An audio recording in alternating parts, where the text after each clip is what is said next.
Have you ever met someone at the exact moment your life was falling apart, and somehow they didn't try to fix you, didn't pity you, but simply stayed?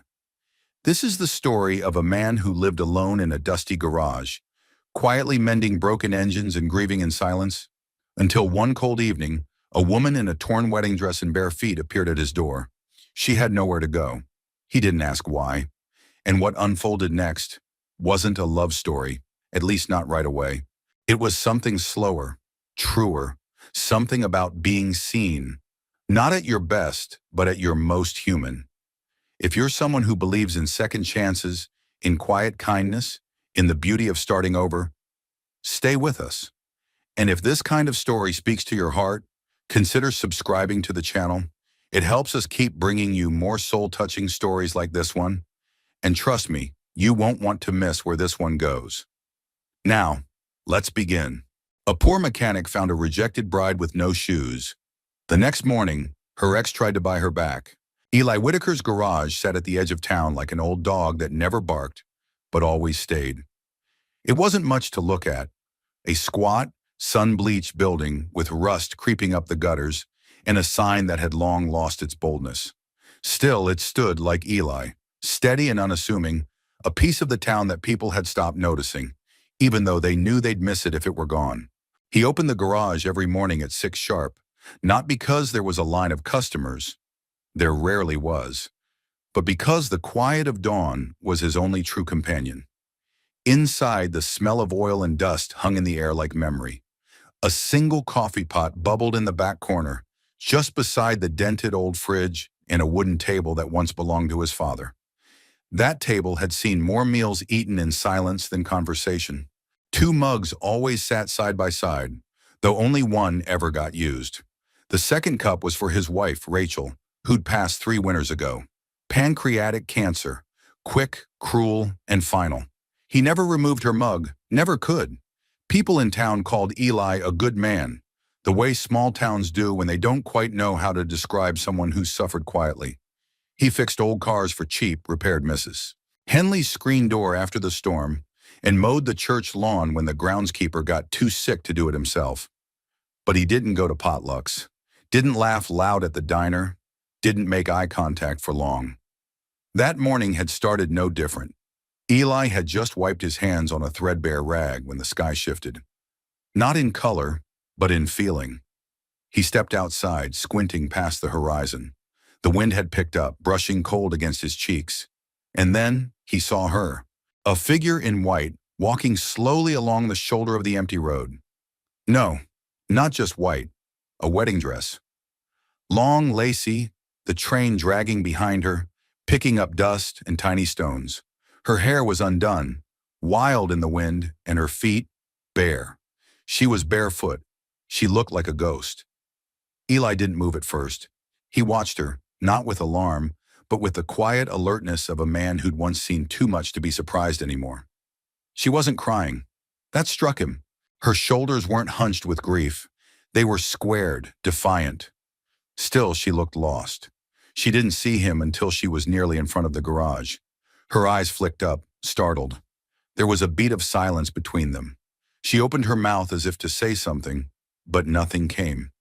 Eli didn't ask who she was or why she was dressed like that. He didn't ask what had happened or why her hands were trembling despite her face remaining still. He only stepped back into the garage and held the door open. "You can sit in here a while," he said, voice even and soft. "Out of the wind." She hesitated. 1 second, 2. Then nodded and stepped inside. The light inside the garage was dim, but it was warm. Eli motioned to an old folding chair in the corner. She lowered herself slowly, like someone who'd been moving too long without purpose. Her dress crinkled and settled around her, like an overgrown flower wilting at dusk. He moved without speaking, disappearing behind a small curtain and returning with a thick wool blanket and a pair of worn slippers. Faded blue, one sole patched with duct tape. He crouched near her, setting them gently on the ground at her feet. "They're clean," he said. She blinked at them, then at him.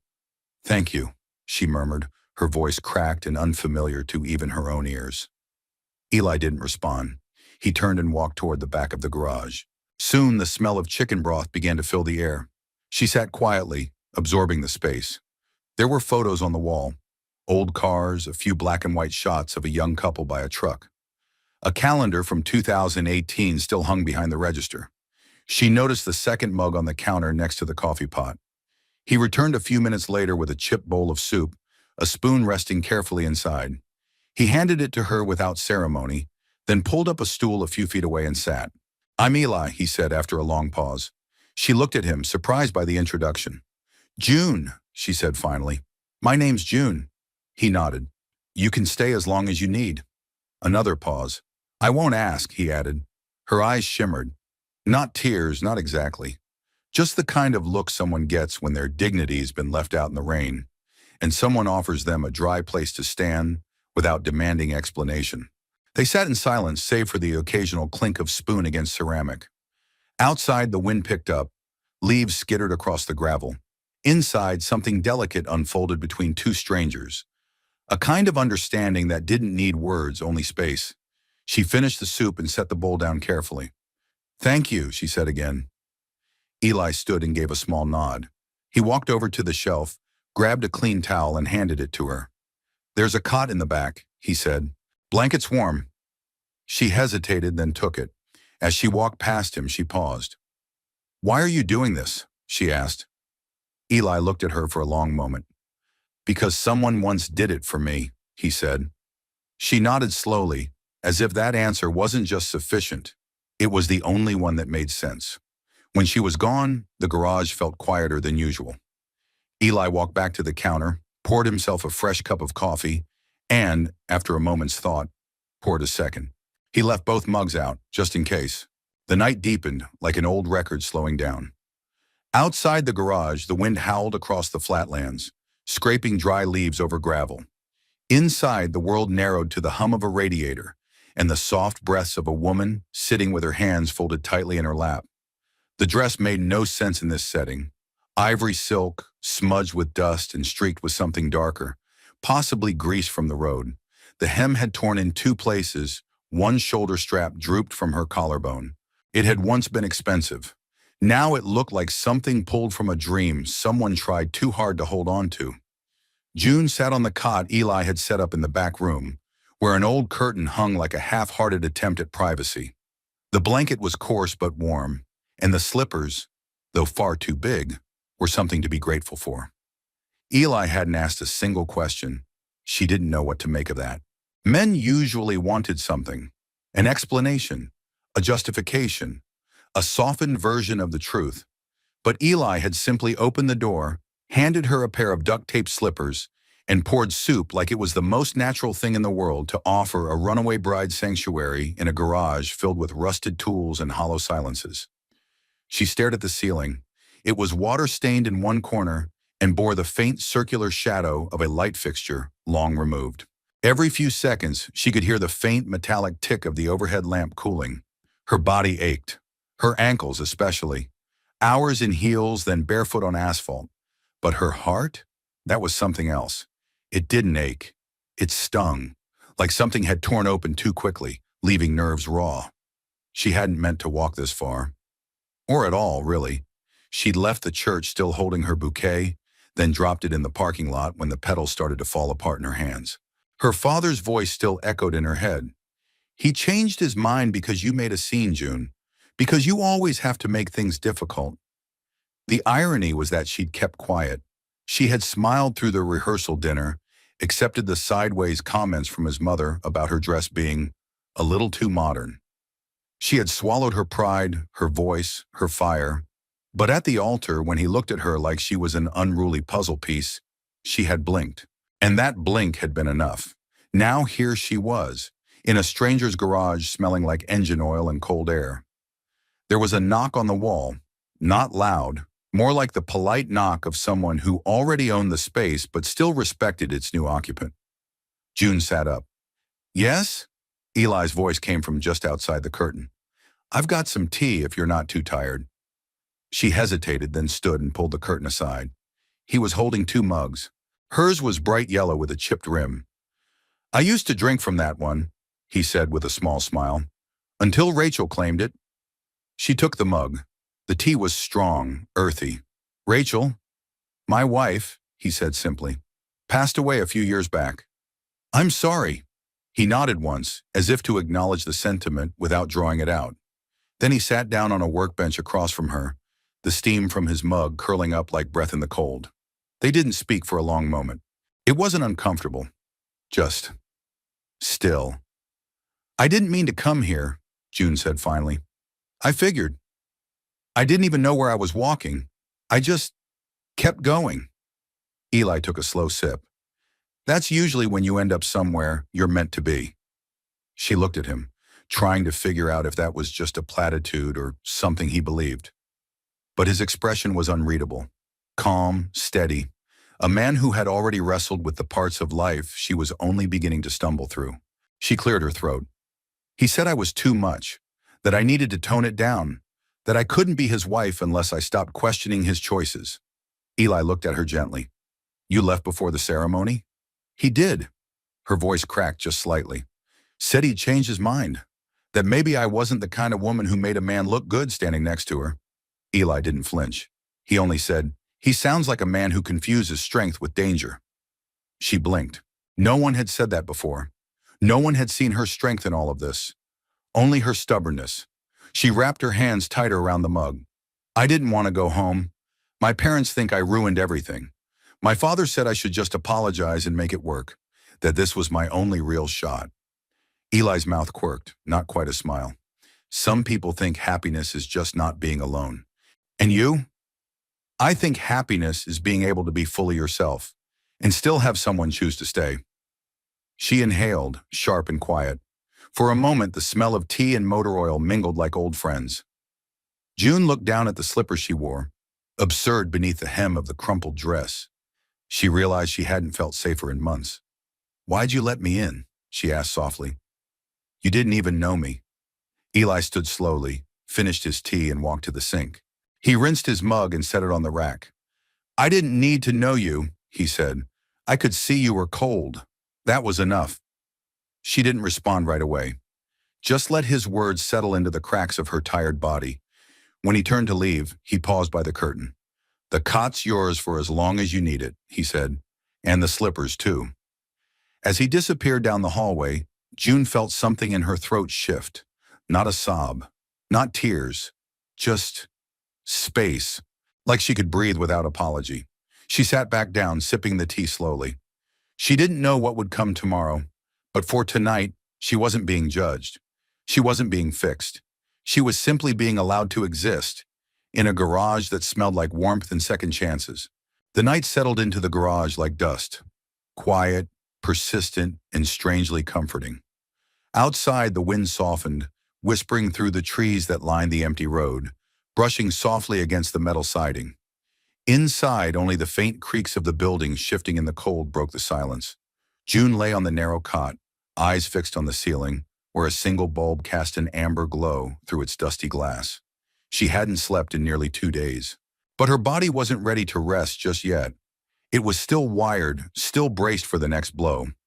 As if someone might fling open the door and drag her back to that church, to those eyes, those expectations, those cold hands reshaping her into something smaller, quieter. Instead, all she could hear was the tick of an old clock above Eli's workbench and the faint rhythmic sound of him moving tools from one drawer to another. Not working exactly, just organizing. Or maybe just needing something to do with his hands. She turned her head slightly and watched through the narrow opening of the curtain. He moved slowly, deliberately, like someone who had no intention of hurrying through this life anymore. His shoulders were broad, but not stiff. His face, lined, unshaven, held the kind of stillness that came from carrying sorrow so long it became familiar. He hadn't asked her a single question. Not about the wedding, not about the man. Not about why she was walking alone in a dress meant for something sacred. And because of that, perhaps only because of that, she stayed. June pulled the blanket higher, feeling the rough wool against her cheek. She hadn't noticed it before, but the cot smelled faintly of cedar and clean laundry. She wondered if Eli had washed the sheets recently, or if it was simply the scent of someone who had learned to take care of what little he had. Her fingers brushed the edge of the slippers he'd given her. She slipped them off before lying down, but kept them close, as though they might be needed in a hurry. They were ugly, enormous. One had a frayed corner that flapped like a lazy tongue, but they were also warm, and they had been offered without hesitation. Her mind wandered back to the wedding. The music had already started when she stood behind the doors, bouquet in hand, listening to the hum of expectation from the pews. Her mother had reached up to smooth her veil, not gently but like someone adjusting a painting that hung crooked. Then the delay, the whispers, the sudden presence of her fiancé's best man, asking her to just wait here a moment. And then he's having second thoughts. He thinks maybe this isn't what he wants. He says it's you, not the marriage. June had blinked, only once. She hadn't argued. She hadn't cried. She had just taken off the heels that pinched her toes and walked. Now lying in this quiet garage, the ache from those steps came back. Not in her feet, but in her chest. The dull, radiating soreness of a heart that had tried too hard for too long. And yet, here she was, not in a hotel, not in a friend's house, in a garage, owned by a stranger who hadn't tried to rescue her or fix her. Just a man who had seen someone cold and opened the door. She shifted on the cot, listening to the faint scrape of Eli putting away a wrench. Finally she spoke, not loudly, just enough for the words to reach him through the open curtain. "Do you always leave the door open that late?" There was a pause, then his voice steady and low. "No, just had a feeling tonight." She nodded slowly, though he couldn't see her. "I guess that makes two of us." Another silence, this one easier. "You fix everything yourself?" she asked, her voice still hoarse from too little sleep and too much emotion. Eli leaned against the edge of the workbench, wiping his hands on a cloth. "Mostly. Some things don't want to be fixed, though." "Like people?" she asked. He didn't smile, but there was something close to it in his answer. "Especially people." June exhaled through her nose, something like a laugh, but not quite. She sat up, pushing the blanket to her waist. "I think I'm tired of being fixed." Eli nodded like he understood. "Then maybe it's time you're just left alone. Or seen as you are." She looked at him then, really looked. And for a moment she wasn't the girl in the dress, and he wasn't the mechanic in oil-stained jeans. They were just two people who had been broken differently, meeting in the middle of nowhere, offering quiet places for each other to rest. "Thank you," she said. He didn't say, "You're welcome," didn't nod, just walked to the other side of the garage, turned off the light over his bench, and let the shadows settle back in. When she lay down again, her body finally relaxed into the cot. Her fingers curled gently around the edge of the blanket. For the first time in a long while, her thoughts slowed. She didn't know what morning would bring, but she knew. Tonight, no one would demand that she explain herself. No one would rewrite her story. She was not a mistake to be covered up, or a problem to be solved. She was simply June, and for now that was enough. The scent of coffee reached June before her eyes opened. It wasn't the burnt, stale kind she was used to from hotel lobbies and corner gas stations. This smelled like something steadier, rich, warm, grounding. The kind of scent that reminded you the world hadn't ended in the night, even if your own had. She stirred beneath the wool blanket, blinking into the soft gray of early morning. The light slipped through the gaps in the corrugated siding of the garage, washing everything in a cool, muted tone. Her wedding dress, now dry, wrinkled, and smudged beyond repair, hung over a hook near the curtain like the discarded skin of someone she no longer was. She sat up slowly, legs still sore from the walk. The slippers were where she'd left them, waiting patiently. When she slipped them on again, a surprising comfort passed through her. Ridiculous things, really, but somehow they made her feel less exposed. In the main bay of the garage, Eli was already up, moving with the quiet precision of someone used to his own rhythm. He was at the counter, back turned, pouring coffee into 2 mugs. The second one, the chipped yellow one, waited on the edge of the table, already steaming. He looked up just as she emerged. "Morning," he said simply. June nodded. "Morning." He didn't comment on the dark circles under her eyes or the red crease still pressed into her cheek from the cot's pillow. He didn't comment on the slippers either. Instead, he nudged the yellow mug toward her. "Hope you like it strong." I don't remember the last time someone handed me coffee without asking for a favor first, she said, taking the cup with both hands. Well, he said, settling onto a stool, I figured you could use one without strings. She took a sip. It was hot and slightly bitter, exactly the kind of honesty she needed. For a while, they just sat. The stillness between them wasn't awkward. It was respectful, like two people sharing a dock by the same quiet lake, not needing to fill the air to be heard. Eventually, June set the mug down and wrapped her hands around the ceramic, absorbing the warmth.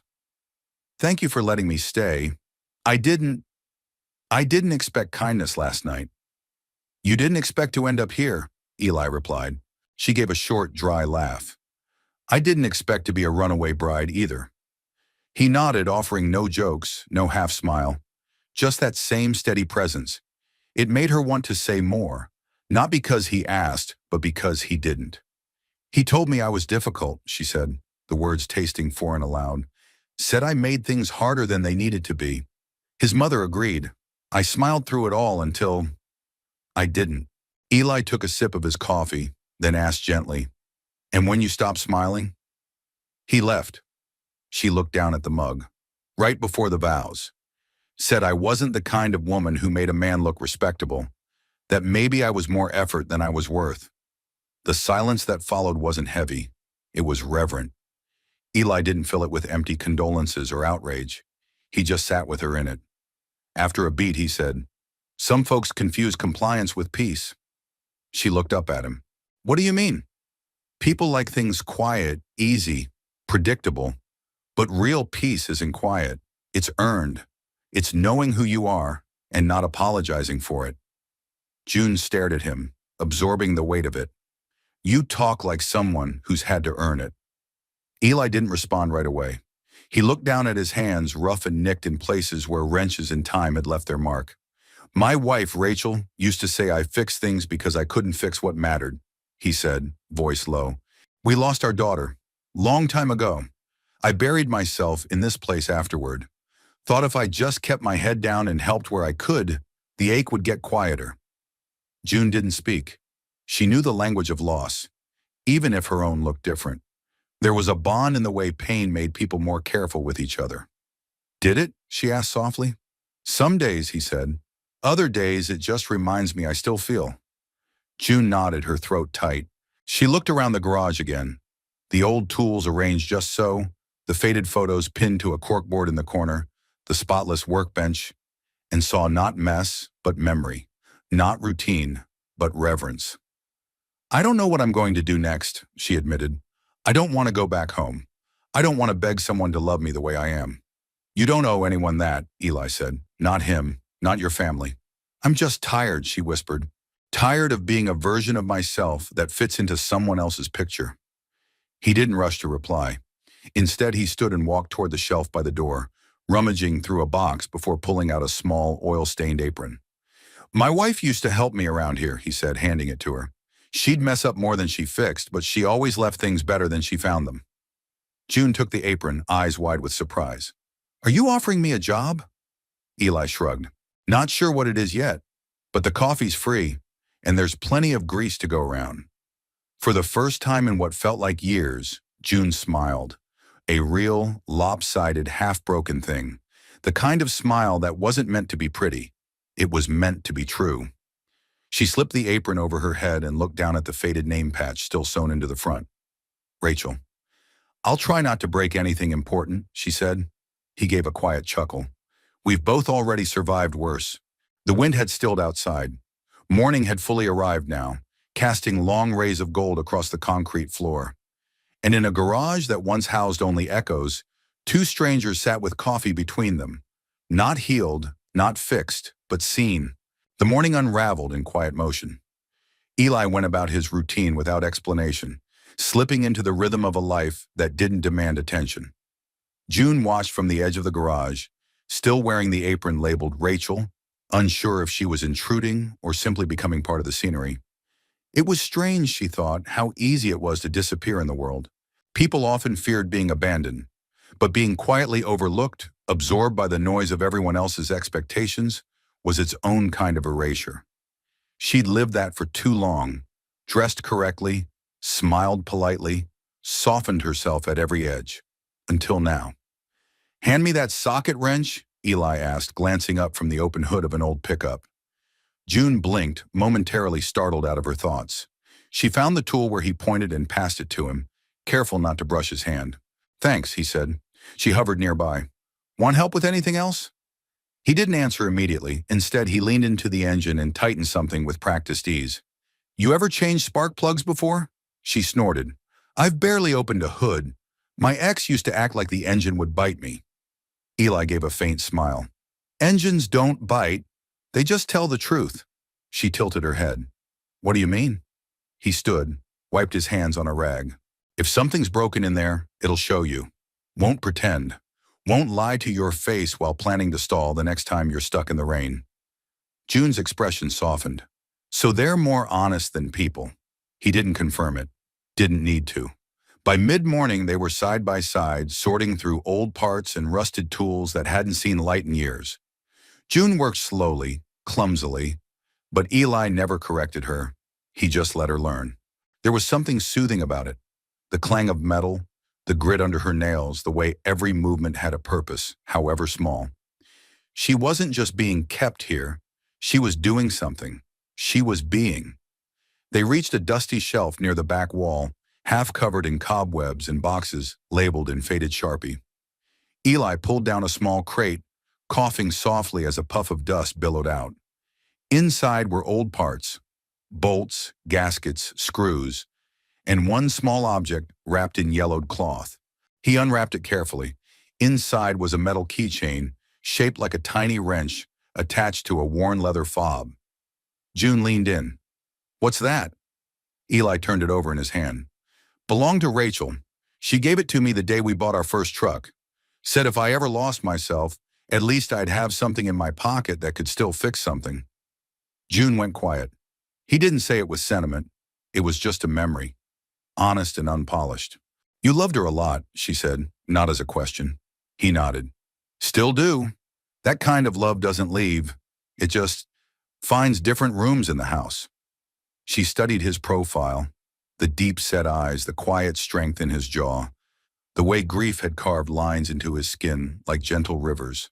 He was the kind of man who mourned by making things. Not speeches or noise, but spaces. June reached for a rag and began wiping down the other tools. As she did, her fingers brushed against a small frame that had fallen behind the crate. She pulled it out carefully. It was a photo. Eli and Rachel, both younger, standing beside a battered red truck. Rachel wore overalls and grease on her cheeks, grinning at the camera. Eli's arm was around her shoulders, his expression softer than she'd ever seen on him. She looks like trouble, June said with a small smile. Eli chuckled. She was. Refused to let me fix the carburetor without her supervision. Called me a control freak. June set the photo down gently. She'd probably like that I'm here. He looked at her thoughtful. She'd probably have put you to work faster. They kept cleaning. Slowly, the back corner of the garage began to take shape. Beneath the dust and forgotten projects, there was something else. Possibility. They paused only for lunch. Leftover soup reheated in an old pot, served in mismatched bowls. No ceremony, no roles. Just two people sitting on crates, sharing a meal. As June sipped broth, she said, I think this is the first time in years I've done something that didn't revolve around making someone else feel comfortable. Eli raised an eyebrow. I mean it, she continued. I used to rearrange my life around moods, needs, expectations. Walked on eggshells so often I forgot how solid ground felt. He nodded slowly. That's not walking. That's surviving. She looked at him. You always speak in quiet truths like that? He shrugged. I spent enough time talking to engines. They don't like noise. She smiled. It wasn't polished or camera ready. It was the kind of smile that came from being seen without being inspected. Later, as they swept the floor, June picked up a cracked clock with its hands frozen at 2:17. Still keep this around? She asked. Eli looked over. Stopped working the day Rachel passed. I haven't had the heart to fix it. Sufform. June held it a moment longer, then gently set it on the windowsill, facing the sun. Maybe it's okay for some things to stay broken, she said. He looked at her, a long, silent gaze that held more than agreement. That afternoon, the air grew warmer. Sunlight filtered through the high windows, catching floating dust like flecks of gold. The garage no longer looked abandoned. It looked lived in, and June no longer looked like a bride left behind. She looked like someone beginning again. She didn't need to say it, but if she had, it would have sounded like this. Thank you for not asking me to explain. Thank you for giving me something to hold that isn't a past I can't return to.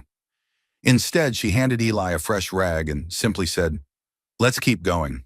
The next morning broke bright and cool, the kind of spring day that gave the illusion of new beginnings.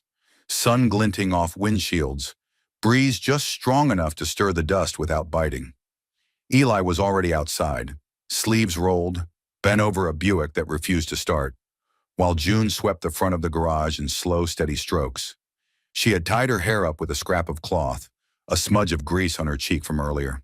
There was a rhythm to the work now, a strange comfort in motion without pressure. Here, no one expected her to smile on cue or mold herself to fit someone's Sunday best vision. She simply existed. Hands full, heart quiet, slippers replaced with an old pair of Eli's work boots that didn't fit but made her feel grounded. The sound came first, an engine, low and expensive.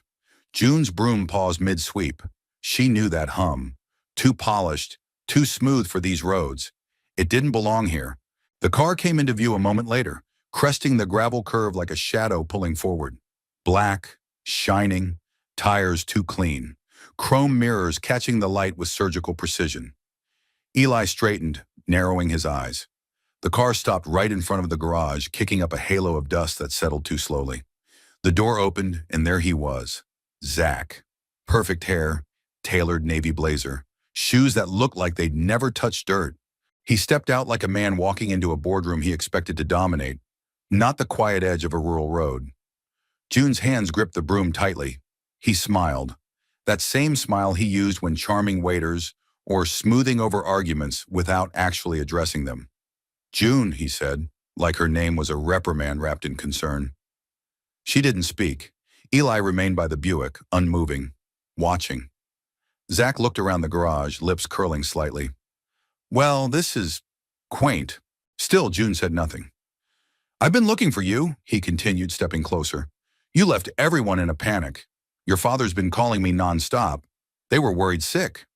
"You mean they were worried about the mess I made?" she said quietly. Zach tilted his head. "That's not fair." "No," June replied. "It's accurate." He sighed as if he were the one exhausted. "I admit I didn't handle things well. I panicked. But I've had time to think, and maybe we rushed things. Maybe you were right about some stuff. But this," he gestured toward the garage, toward the dust and the quiet and the sky. "This isn't your life, June." Eli said nothing. He was still, utterly still. Zach stepped closer. "I've got the car, the ring. The minister's still willing to do the ceremony. We could leave now, start fresh. You just have to stop." June raised a hand. "Don't," she said. "Don't finish that sentence." Zach blinked. "Don't ask me to shrink myself back into the version of me that was acceptable to you. Don't offer me love on the condition that I make it easy." "You're being dramatic." "No, I'm being clear." She took a step forward, not toward him, but between him and the garage. Her body, thin and tired and in second-hand boots, felt solid for the first time in weeks. "You didn't want a partner, Zach. You wanted a prop." He flushed. "That's not true." "It is. And maybe I let you. Maybe I smiled too much and nodded too often and pretended I didn't notice when you corrected me in front of your friends or laughed when I said something that made you uncomfortable. But I do notice. I noticed everything, and I'm done." Zach's voice hardened. "You're seriously choosing this? A man who lives in a garage and keeps broken-down cars like pets?" Eli, still silent, moved for the first time. Not toward Zach, but to June's side, placing a hand on the hood of the Buick, his eyes calm. "I'm not choosing him," June said, her voice steady. "I'm choosing me." The silence was absolute. Zach's mouth opened, then closed again. He looked at her, at the grease on her hands, the boots, the sun in her hair. And for a moment, it was as if he realized she was someone he didn't understand anymore. He reached into his pocket and pulled something out, a small velvet box. "I brought this," he said softer now. "Just in case you change your mind." He opened it. The ring sparkled. June looked at it, then at him, and then very gently, she took the ring and placed it on the workbench behind her. "You should give that to someone who fits it," she said. She didn't flinch when he stepped back. She didn't follow him when he walked to his car. She simply stood, watching as the sleek vehicle pulled away, tires whispering against gravel. Eli exhaled slowly beside her. June turned, dusting off her palms. "Do you have a hammer?" He raised an eyebrow. "I have some anger to work out," she said. "I figured smashing old spark plugs might help." He nodded toward the side table. "Third drawer." She walked to it, pulled it open, and selected a hammer with a surprising sense of peace. Eli leaned against the doorframe as she stepped outside, sunlight catching in her hair. "You all right?" he asked. "No," she said, "but I'm on my way." And somehow that was better. The dust hadn't quite settled. Even hours later it lingered, soft and persistent, like the echo of Zach's voice or the glint of that ring on the workbench, catching stray rays of sun. June didn't touch it, didn't look at it again. She left it there like a paperweight on a chapter that didn't need to be reopened. Outside, the sky was a flawless blue. Birds chirped somewhere distant, carrying on as if nothing had happened. And maybe to the rest of the world, nothing had. But for June, something had shifted in her spine. A straightening, a return. Not to who she was before, but to someone she might actually want to be. She stood at the edge of the garage, arms folded, watching the horizon where the black car had disappeared hours earlier. Her thoughts were quiet now, not racing, not frantic, just present.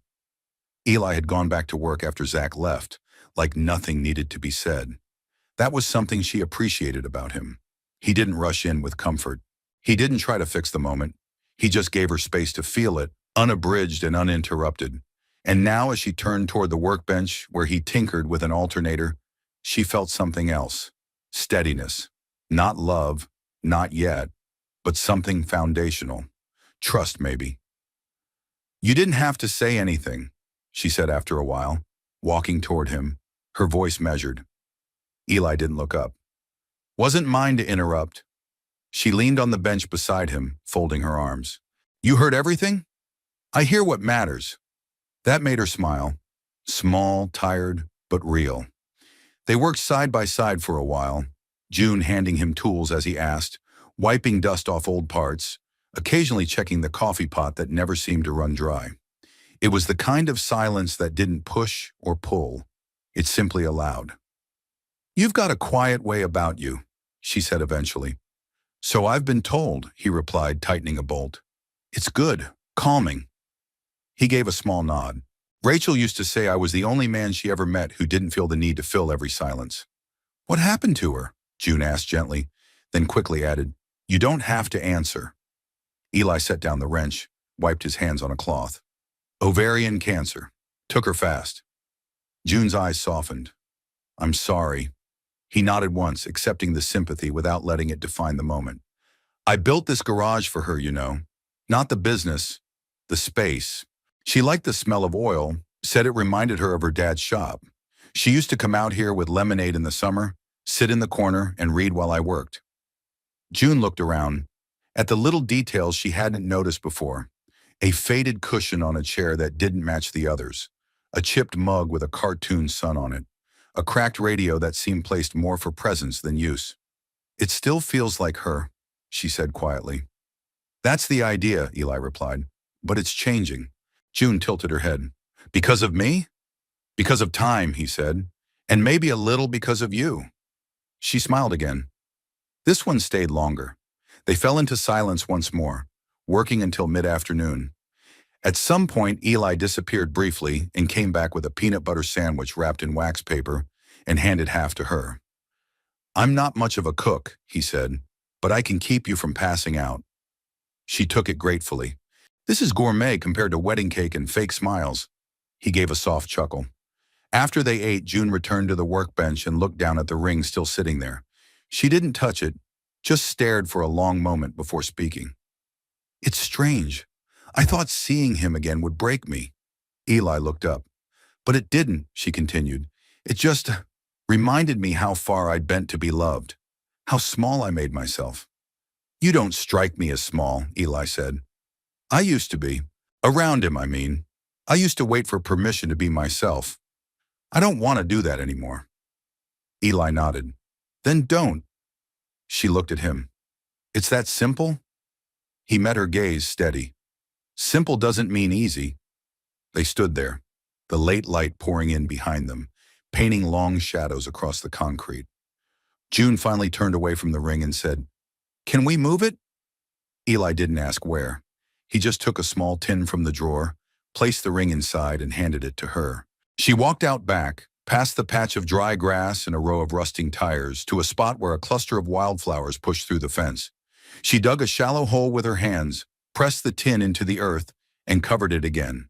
No ceremony, no words, just the sound of her exhale, long and sure. When she returned, Eli was by the garage door, looking out over the road. She stood beside him, and for a while they just watched the world go by, slow and undemanding. You planning on staying? He asked eventually. June didn't answer right away. I don't know, she said, but for now, I'm not planning on leaving. That's good enough. They stood there until the light began to change. The kind of golden dusk that made even rusted bolts glow, made the air feel sacred and forgiving. And in that space, June realized, the hardest part hadn't been walking away from Zach. It had been staying where she wasn't needed to perform, and letting that be enough. There was a mirror in the garage, not the kind you'd expect. No frame, no polished glass, no place to check your lipstick or catch your best angle. Just the smooth curve of a car's fender, clean that morning, glinting beneath the spring sun that spilled through the high window like honey. June caught her reflection in it by accident, bent over the open engine of an old Chevy, hands covered in grease, hair pinned up with a wrench stuck behind one ear like a pencil. And there she was, not elegant, not composed, just there. And she didn't look broken, not like she thought she would. Eli was nearby, handing her a ratchet and pointing to the spark plug she'd missed. He didn't hover, didn't double-check her work. He trusted her with the tools, and that, strangely, made her trust herself. She'd been there for nearly a week now, long enough for the rhythm of the place to sink into her bones. Coffee by 6, work until the sun hit the side wall. Lunch on the porch, usually sandwiches or something left over from the town's small diner. Then more hours of wrench turning, part wiping, engine listening. Not always productive, but somehow always healing. Eli rarely spoke more than he needed to, but June had learned to read him in the quiet. The way his brow furrowed when a bolt was stuck. The way he paused for a breath before offering a compliment. The way he always made 2 cups of coffee, even when he knew she might sleep in. This morning she hadn't. She'd woken with the urge to do something. Not to run, not to flee, but to build, however small. So when Eli had said, Chevy's been stalling, she didn't wait for instructions. She rolled up her sleeves and asked for the wrench. And now, staring into the metal reflection of herself, she saw someone she recognized. Not the version others approved of, but the one she might finally be proud of. June! She turned. Eli was holding a box of old distributor caps. Want to take a break? She wiped her hands on a rag. Actually, I was hoping we could finish this one. I think I'm close. He nodded, setting the box down. You're not afraid of getting dirty anymore. I think I like it, she said, grinning. Feels honest. He leaned against the hood. You've changed. Maybe I'm just uncovering what got buried. Eli studied her for a moment. Then, without flourish, he said, You're good at this. She blinked. At what? Figuring things out. Knowing when to push, when to pause. It's not just mechanical. It's intuitive. She looked down at her hands. Dirt under her nails, a scratch on one knuckle. She'd never been praised for that before. Her value had always been measured in elegance, composure, diplomacy. This was different, and it felt real. Well, she said, clearing her throat, I had a pretty good teacher. He smiled, just barely. Rachel would have liked you. June looked at him. You say her name so easily. I promised myself I would, he replied. Grief doesn't mean silence. Sometimes saying her name keeps her from fading. June nodded, letting that sit between them. They returned to the engine, falling into that easy, wordless rhythm. Hand, tool, part, pause. At some point, June started humming under her breath, a song from long ago, something her mother used to play on the piano when June was too young to know what heartbreak meant. Eli didn't comment. He just worked alongside her, letting the melody float in the air like a thread weaving something back together. When the Chevy finally turned over, not just sputtered, but purred, June jumped back with a grin. That's it, she exclaimed, wiping sweat from her brow. Eli checked the gauges, listening. You did it! You did it. 3 simple words, and yet they wrapped around her like a ribbon. It wasn't a compliment handed out like a candy. It was earned, precise, and it landed deeper than she expected. They sat on the porch after that, drinking iced tea and watching a crow hop along the power line. June turned to him. What made you start this place? Eli shrugged. Didn't have much choice. After Rachel died, I didn't know how to be in the house. Every room echoed, so I stayed out here. Started fixing things that didn't need fixing. Eventually, folks in town caught on. Started bringing in cars, appliances, whatever needed a second chance. She smiled. So this place is a second chance sanctuary. He looked over at her. Maybe. She sipped her tea. I think I needed one. Eli didn't argue. Later, as the sun began to dip, casting long shadows across the gravel, June stood and stretched. Mind if I take a walk? She asked. He shook his head. There's a path out back, past the oak. Quiet, good thinking spot. She nodded. Want to come? He hesitated. Maybe later. So she went alone. The path wound behind the garage, past the wildflower patch she had buried the ring beneath, through a line of trees just budding with early green. The earth smelled warm, alive. As she walked, June thought about the life she'd nearly stepped into, the version of herself that might have been cemented in stone, smiling at dinner parties, editing herself at every turn, quieting her opinions in favor of harmony. And here she was allowed to make noise, to stain her hands, to breathe without apology. She reached the end of the path, where a rusted gate opened to a field no longer used. There she paused. The wind tugged at her hair, soft and curious. I'm not going back, she said aloud. Not to anyone, just to the sky. And the wind somehow seemed to nod in agreement. June woke before the sun. The garage was still and quiet, the air touched with the cool breath of early morning. She wrapped the blanket tighter around her shoulders as she sat up on the cot, her feet finding the floor with familiar ease. The work boots were exactly where she'd left them, tucked beneath the edge like loyal sentries. It had been 10 days since she arrived, 10 days since she walked away from a wedding altar and into a life she hadn't planned. The lace dress was now sealed in a plastic bag under the cot. She had no intention of wearing it again, not even out of spite. Letting it go was part of the unwinding. A kettle whistled gently from the corner. Eli had already been up. That didn't surprise her. He had the habit of rising early, the kind of man who didn't sleep in no matter how much the world let him. The smell of coffee followed soon after, earthy and comforting.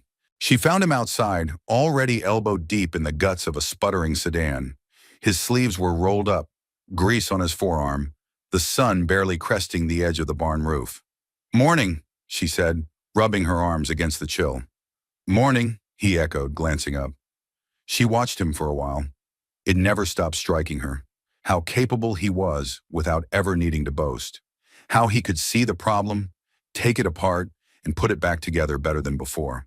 And not just with engines, with people too, maybe, though he'd never admit it. He poured her a cup of coffee, handed it to her like he always did, without fanfare, without expectation. She sipped it slowly, looking out at the road. I need to make a call, she said eventually. Eli didn't flinch. He didn't ask who. He just handed her the old rotary phone from the shelf and wiped his hands on a rag. She took it into the back room and closed the door softly behind her. It had been days since she'd last spoken to her parents, or rather ignored their calls, their texts, the carefully worded voicemails full of worry laced with disapproval. But she knew avoiding them wasn't the same as freeing herself. So she dialed.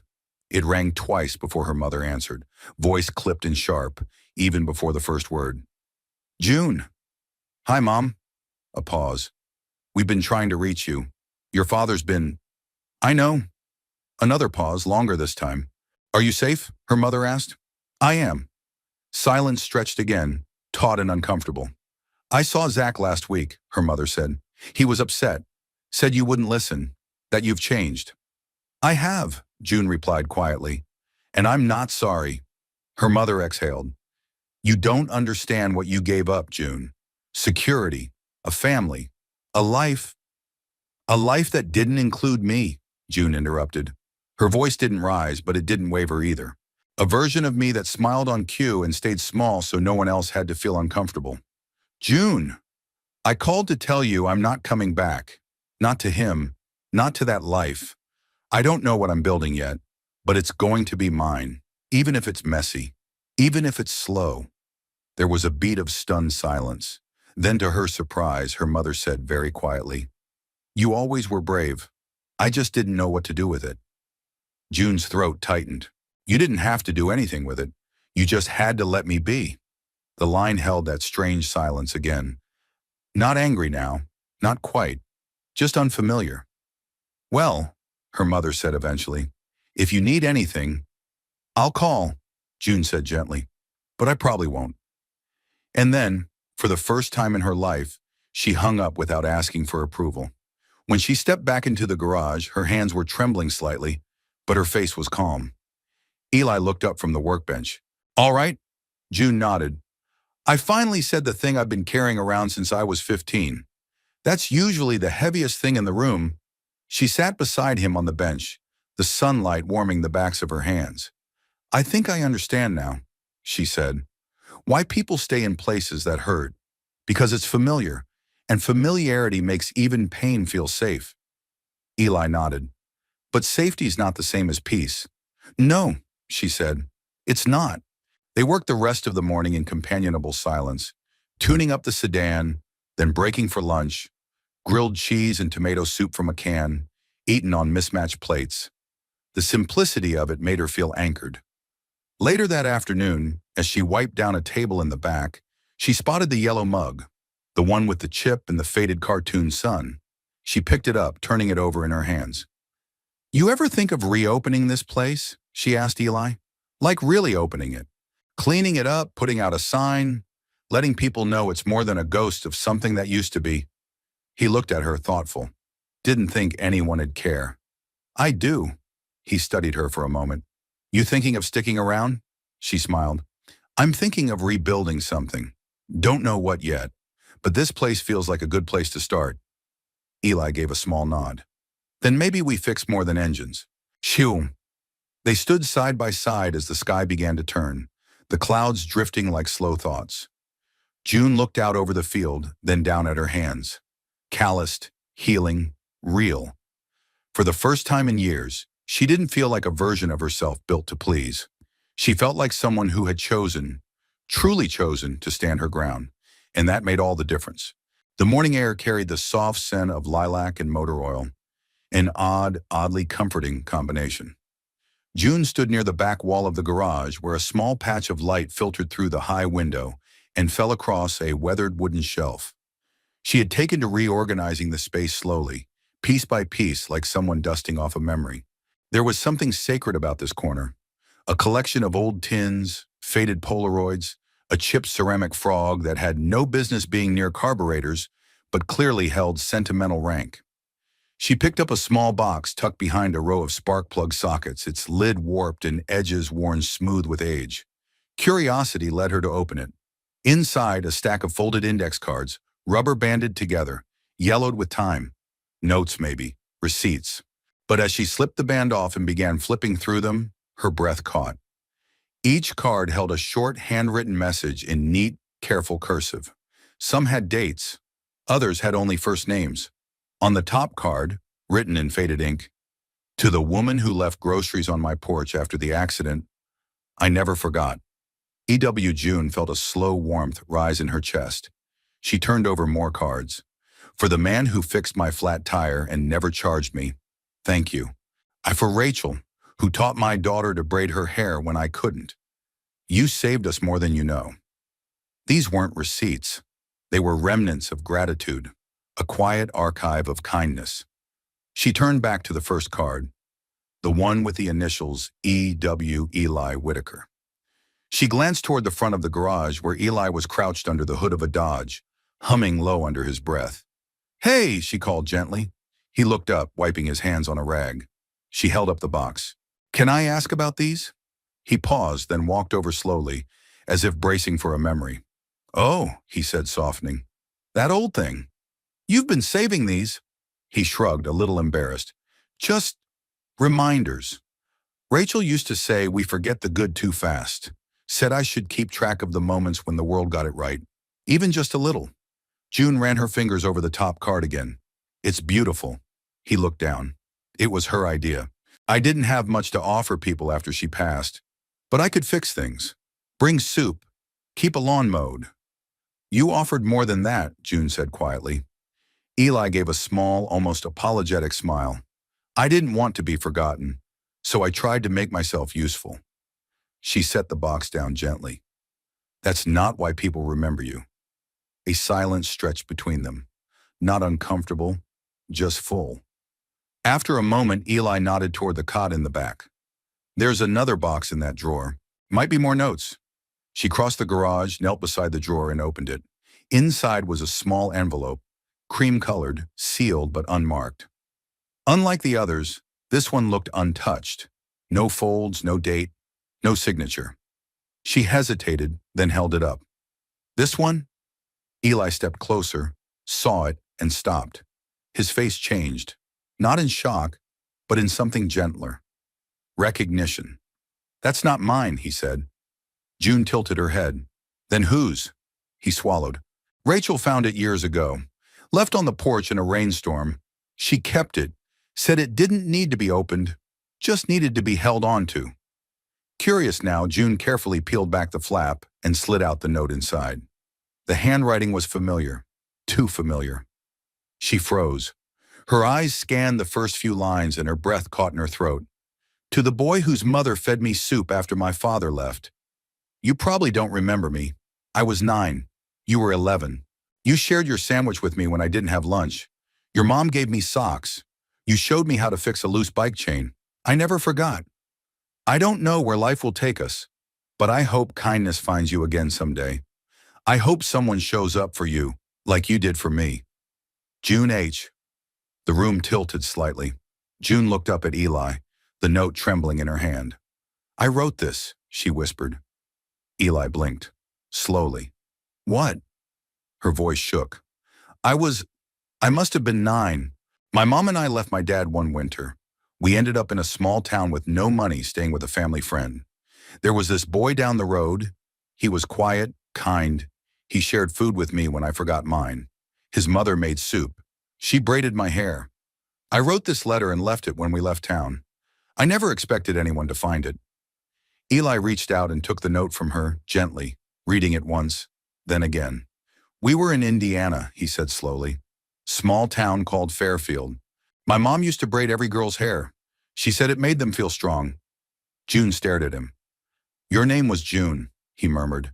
"You had scraped knees and a chipped tooth. You cried when the dog next door barked too loud."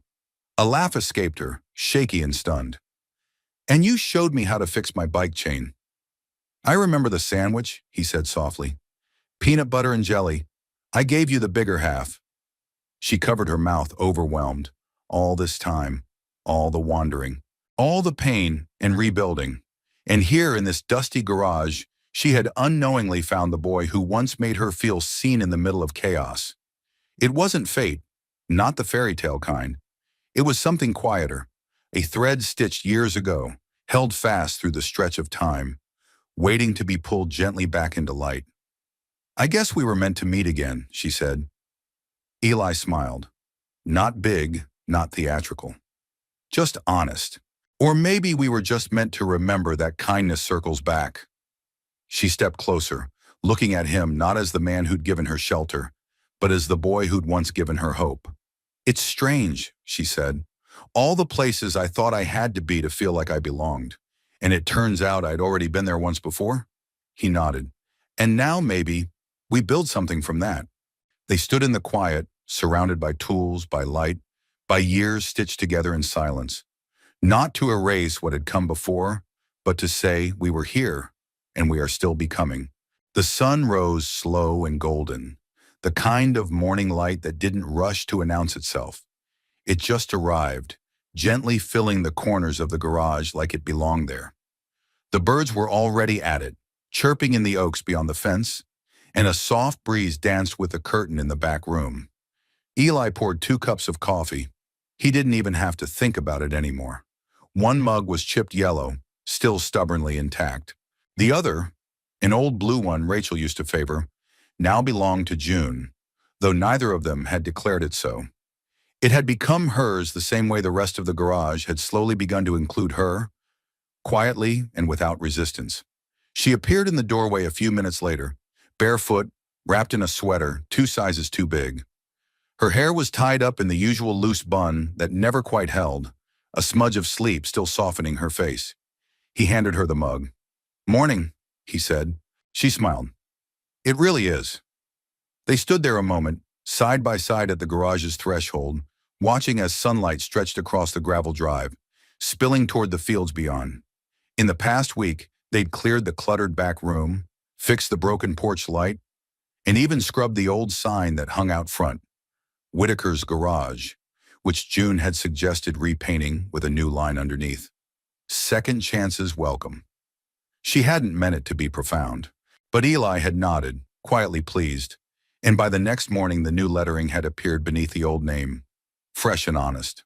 Today was special, though neither of them said it outright. They were reopening the garage officially, not for business, not really.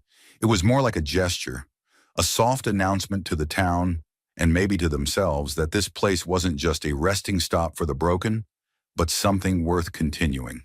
June had baked 2 trays of lemon muffins the night before, laughing as she dropped flour on the floor and insisted on using Rachel's old ceramic bowl. "Feels right," she'd said, "like I'm borrowing her blessing." They set up a small table near the entrance that morning. Coffee, muffins, a tin box labeled "Pay What You Can." June placed a vase of wildflowers in the center, clipped from the fence line where she'd buried her past. The velvet ring box now long covered by spring grass.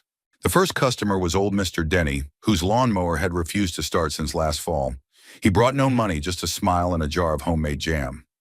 "Figure this'll get me at least 1 spark plug," he'd said, grinning. Next came Mrs. Walters, who claimed her brakes made a sound like an accordion in a hurricane. June laughed and promised to take a look herself. By noon, there were 6 cars in the lot and 3 neighbors sitting in folding chairs, chatting like it was Sunday after church. Someone brought cinnamon rolls. Someone else brought a puppy who promptly stole a muffin and fell asleep in the sun. Eli watched it all unfold with quiet wonder. He wasn't a man of ceremony, but today something in his chest felt fuller than it had in years. Not loud, just steady, like a heartbeat finding its rhythm again. June returned from helping a teenager with a tire pump, brushing dust off her jeans. "I think we're officially open," she said, cheeks flushed. He handed her a cup of cold coffee. "You did good." "We did good," she corrected, leaning against the doorway beside him. There was a pause, a long, gentle one. "Do you miss her?" June asked softly, not looking at him. Eli didn't need to ask who. "Every day," he said. "But it's different now. It's not an ache. It's just presence." June nodded, her gaze still on the field. "I think that's what I want to be for someone. Not a rescue, not a performance, just presence." Eli looked at her then, eyes calm. "You already are." She turned to him. There was something open in her face. Not hope, not fear, but that rare, fragile thing that comes after you've lost and grieved and healed just enough to want again. He took a breath. "I don't know where this is going," he said. "I won't promise anything polished or easy." "I don't want polished," she said. "I want true." He held her gaze a beat longer, then reached for her hand. Rough palms, grease-stained fingers, gentle grip. "Then let's build it," he said. "Slow, honest, one morning at a time." She smiled, Not the smile she wore in old photographs, trained and pretty, but the one that felt entirely hers.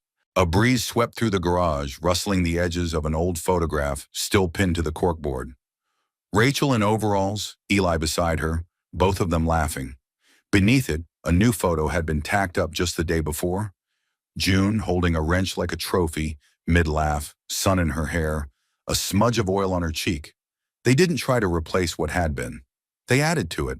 That afternoon, as the last neighbor pulled away, June sat on the porch with her boots off and feet resting on the warm concrete. Eli brought out 2 fresh mugs of coffee, hot this time, and sat beside her. They watched the sun dip low, painting the sky in brushstrokes of apricot and rose. No declarations, no perfect endings, just 2 mugs and a morning sun that promised another new day. Sometimes healing doesn't arrive with fanfare. Sometimes it comes in the form of a quiet garage, a cup of coffee, a pair of worn slippers, and someone who sees you exactly as you are and stays. Now I'd love to hear from you. Where are you watching from? And what part of this story stayed with you the most? Share your thoughts in the comments. I read every one of them, and your words mean more than you know. If this story touched your heart and you'd like to hear more like it, stories about quiet strength, second chances, and the healing power of kindness, don't forget to subscribe to the channel. It helps us grow this community of kind, thoughtful listeners from all over the world. Thank you so much for spending your time here. Until next time, take care of your heart and of each other.